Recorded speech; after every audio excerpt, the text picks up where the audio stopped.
This is the 5-step system for contractors that unlocks unlimited growth inside your business. This formula will make sure that sales and marketing are not the thing that's holding you back from growing your business. If you're under $3 million a year, then the only reason that you shouldn't be growing is because either 1, you don't want to, 2 is you're just trying to hire more people, or 3 is you're saving up money to buy equipment. This is video number 4 of our free YouTube series course. So if you haven't watched videos 1 through 3, make sure that you pause this video now and go back and actually watch those. Video number 1 is all about how the old pricing system price per unit is broken. Video 2 is how to actually price jobs that is correct. And video 3 is about how to use technology so you can do your bids really fast. With that being said, let's look at an example of what the unlimited growth formula is and how it works. So in this example, let's say that this business gets 100 leads per month and that they pay on average about $70 per lead. That's a $7,000 investment in marketing. And let's just say your average job size is $8,000. And even if you only close 10% of those 100 leads, that means that you're going to close 10 jobs. But multiply that by your $8,000, which is your average cost for the job. That means you're going to do $80,000 in revenue per month. You subtract out the cost of the marketing, which is $7,000. That means you're going to profit $73,000, which will obviously then you're going to have your job site expenses and your labor expenses taken out of that, but that's a 1,000+% ROI on your marketing. And I know that looks a lot more simple just as a formula, but let's break it down in 5 steps. And step number 1 is to have a lot of leads for your business. One of the big things that holds a lot of contractors back is they only have a small amount of leads, and because they have such a small amount of leads, they're desperate for work and they have to be really, really competitive on their pricing, so that way that they have to win a large portion of those leads just to stay busy with work. The importance of having a lot of leads isn't just so that you could sell a ton of work, even though that is a good goal to have. You just want to have a lot of leads so that way you're not desperate and you don't have to lower your prices just to get jobs on the schedule. If you're like most contractors and you say that you can't afford to do marketing, well, let me let you in on a hint. Video number 1 through 3 was all about how you can afford to do marketing and how to include that in your pricing.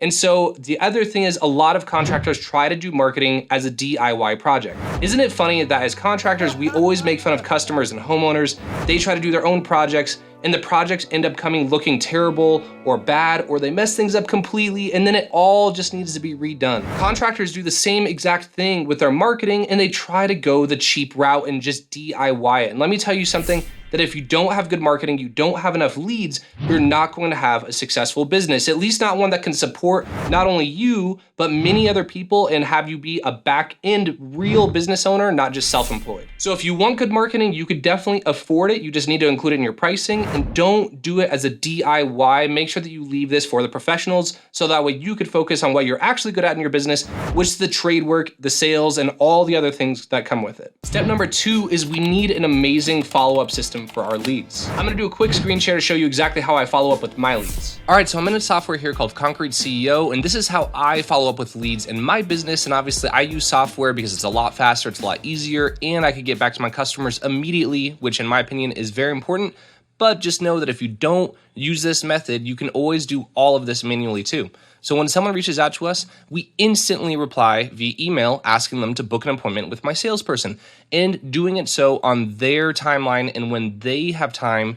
And that is one of the biggest things that I think contractors get wrong is they always try to call people or email them or whatever on their timeline and they try to work around, their schedule. We have to be available for our customers. That's one of the biggest things with lead follow-up is just being available to help them when they want.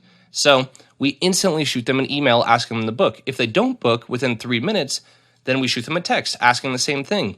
If we don't hear anything, then I'll text them again day 2, just saying, hey, are you still interested? If they say, yes, I'm still interested, then we shoot them this text saying, okay, great, schedule your consultation. If they say, no, I'm not interested, say, okay, no problem. If you ever need anything else in the future, feel free to reach back out. Or if they never respond back to us after a couple days, then we'll just say this is our last attempt to reach you. If you're still interested, book your consultation here. If not, then call us online whenever you're ready.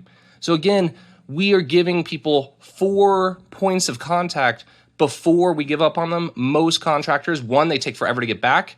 That's why I love software, is because it could get back to them immediately. And 2, I don't just try to contact them once because people, they get busy just like what we do and they forget. And even once they do book a consultation, we're reminding them via email saying, hey, thanks so much for booking a consultation. Here's your, confirmation. Here's a confirmation text. 1 hour before, we're even going to remind you about your appointment just so you don't forget.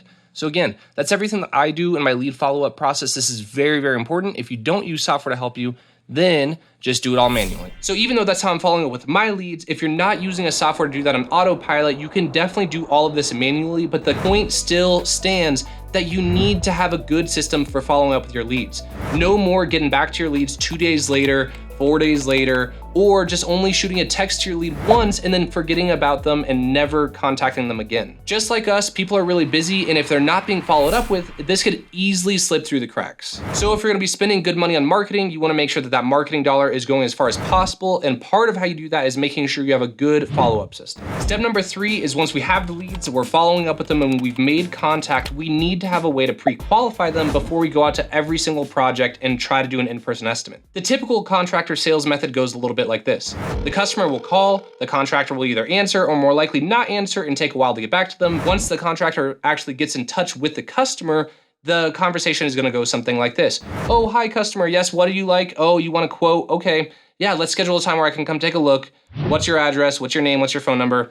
Hang up, and then they drive all the way out to the house and then try to do the actual quote. But what I do in my business and what has worked really, really well for me and what helps a lot of my coaching students is that they actually pre-qualify the lead before they drive out there. Let's look at some examples. So let's say that your customer has a timeline that they need the project to be done by. Let's say that they need the project to be done in 1 month, but then you drive all the way out there, you're getting ready to do a bid, you're almost at the very end of it, you send them the quote and they say, this looks great, let's get started. And you say, great, I'm 3 months out. And the customer's gonna say, oh, well, I actually have a party coming up in 1 month. That's not gonna work. You spent all of that time wasted. Let's look at some other examples. Some people value low cost and they would rather just pay for a cheaper service and cheaper product. And maybe that's not what you offer. Maybe that is what you offer. But the point still stands that some leads are gonna be a really, really good fit for you and your business and fit based on your values, your morals, and what you stand for, and other leads are not. It does not make sense to spend a ton of time working with all of the people who will never buy from you no matter what type of thing you come out to say, because you're just a totally different service than what they're really looking for. In my program, the GPP system, I teach all of my students a 5-step, easy to follow system that exactly outlines what questions you need to be getting answered from your clients before you go out there and exactly how to conduct those pre-qualifying meetings. Moving on to step number 4 is selling jobs for a high price point. If you look back, you'll notice that in the unlimited growth formula, I only put a 10% closing rate on the leads and you still get a 1000% ROI on your marketing. For this system to work, you have to be a premium contractor and be able to sell your jobs for a premium price point. And the cool thing is, it actually takes a lot of the pressure off, because if you're getting a lot of leads, you don't need to close that high of a percentage of them in order for this whole system to work. So charging higher prices isn't gouging your customers. We're actually using that extra money to invest in having a better product, better service, and better experience for our customer, which is gonna then justify them paying a higher price for your service. So let me explain. So one, some of that extra money that you're gonna be getting for your projects can go towards marketing. And if it's over 1000% ROI, or a lot of campaigns that we're running for our clients is actually 2000+% ROI. So reality, you only have to charge 5% more of your project to pay for the marketing. But then everything above and beyond that can be used for better product and better service. So you could have better equipment, for instance, and run the job site smoother and easier and make your customers' experience a lot better. You can use that to pay for higher quality products so that way your project stands the test of time. You could also use the extra money to pay for service people inside your business. So pay for an office staff who's gonna be able to coordinate with your customer very seamlessly and easily. You could pay for project managers and estimators and all the things that you need to on the back end of the business, so that way you have a real business and a real customer experience. They're not just working with you as the solo operator type of experience where you're probably not the best at follow-up and you're not the easiest to get a hold of, and you're definitely not gonna have as much organization as a company with tons of pieces that are put in place and a real system for your customer to go through. So the point is, if you wanna be able to do this and you wanna be able to have a service that is like that for your customers, that you have to charge a high price point. So not only will unlock unlimited growth, because you could actually afford to pay for marketing and do the unlimited growth formula, but it also allows for everything else like better supplies, better staff, better system, better equipment, better everything. If you're not selling for a high price point, then you can't do that. Step number 5 is super simple, and that's just to rinse and repeat. Once you do projects, you're getting plenty of leads, you are doing the pre-qualification process, so you're not wasting time with tire kickers, you're closing a lower percentage, but you're selling for a higher dollar amount of sales, The only other thing to do is then just go complete your projects, make the profit, reinvest in marketing, and the cycle continues and you just build this all the way up until really the bottleneck is not your sales and marketing, but it's everything else in the business. It's how many employees you have, it's how much equipment you have. And then growing your business is not based on the limitations of sales and marketing, it's based on the actual operations of the business, which once you grow to a certain point, you'll realize that that's actually the hardest part to running the business, not necessarily just getting enough leads and sales at the right price point to grow. If you're interested in learning a lot more on the actual back end of the marketing, like all the different ways that you can get all these leads and how you can actually sell the prospects by pre-qualifying them and not wasting time with tire kickers, plus everything else included in the GPP system mentioned at this point, make sure you go down below and click the link in the description. I'm also gonna be working with a handful of students one-to-one, and I'll also go into a little bit more about how that actually works as well. So if you're interested in any of that, make sure you click the link down below in the description to learn more. The next video in the series is gonna be all about a case study of steps 1 through 4 of all the topics that we've already discovered, from pricing right to selling right, marketing right, all of that stuff. The GPP system was implemented into a business, and it's going to be a case study so you guys can see the true power of this system and how it actually works even with a business that's brand new, has no existing customers, has no existing brand, and starts just from scratch using the system. And I think you guys are gonna be blown away. So if you're interested in seeing that video and it's out currently, it's gonna be displayed on the screen right here. So make sure you click on that, and I'm gonna see you in the next video.